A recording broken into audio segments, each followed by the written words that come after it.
আমার এই সুন্দর নীলকান্ত ফুল আমি কিভাবে বানালাম সেটা জানতে হলে পুরো ভিডিওটা দেখতে থাকো আমার সাথে।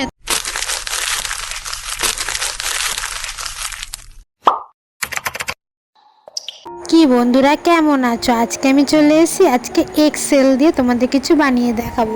হ্যাঁ, যেগুলো ফেলে দেওয়া হয়, ডিমের ট্রে বলি আমরা যেটাকে, সেটা দিয়েই আজকে দেখো আমি সুন্দর ফুল বানিয়ে দেখাবো। তার জন্যই আমি ডিমের ফুলের একটা অংশ, যেটা উপর উঁচু মতো থাকে, সে একটা অংশ কেটে নিয়েছি। কেটে সেটাকে পাপড়ির শেপ দিচ্ছি। তোমরা দেখতে থাকো আমি কীভাবে এটা বানাতে থাকি। তোমাদের যদি ভিডিওটা ভালো লেগে থাকে তাহলে অবশ্যই লাইক, শেয়ার, কমেন্ট করে দিও। আর চ্যানেলে নতুন হয়ে থাকলে নিচে সাবস্ক্রাইব লেখা বাটনটা প্রেস করে পাশে থাকা বেল আইকনটা অবশ্যই ক্লিক করে দিও। দেখো, একই রকমভাবে আমি আরও 3-4টে করে নিয়েছি। সেমভাবে ফুলগুলো তোমরাও করে নেবে। তারপরে দেখো, রং দিয়ে আমি ওপরের অংশটুকু রং করছি। আমার কাছে আকাশি রং ছিল না, তার জন্য আমি ডিপ নীল রং আর সাদা রং মিশিয়ে এই আকাশি রংটা করেছি।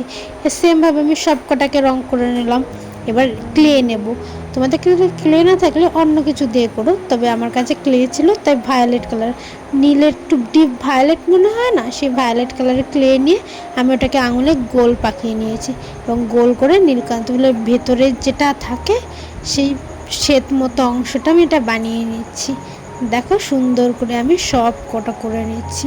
দেখো, দেখতে দেখতে কিন্তু আমার প্রায় সব কটা হয়ে এসছে। এবার আঙুল দিয়ে সব কটা সুন্দর করে সাজিয়ে নিলাম। এবার সাদা রং দিয়ে মাঝখানের অংশটুকু একটু ফুটো ফুটো করে দিচ্ছি, যাতে সুন্দর লাগে। দেখো কত তাড়াতাড়ি আর কত ইজিভাবে এটা হয়ে যাচ্ছে। তোমাদের যদি এটা ভালো লেগে থাকে তাহলে অবশ্যই কিন্তু কমেন্ট করে বলে যেও তোমাদের এই ফুলটা কতটা ভালো লেগেছে। দেখো, তারপরে আমি নীল কালার নিয়েছি, ডিপ নীল রঙটা নিয়েছি। ডিপ নীল রঙটা নিয়ে যে নিচের অংশটুকু যেটুকুনি সাদা সাদা মতো বেঁচেছিল সেই অংশটুকু করে দিচ্ছি। নীল, গাঢ় নীল আর আকাশির কম্বিনেশনটা আমার এটা সত্যি খুব ভালো লেগেছে। তারপরে দেখো, পাতা করে নিয়েছি। পাতাগুলো দুটো পাতার মাঝখানে কিন্তু আমি কাটিনি, ওটা জোড়াই রয়েছে।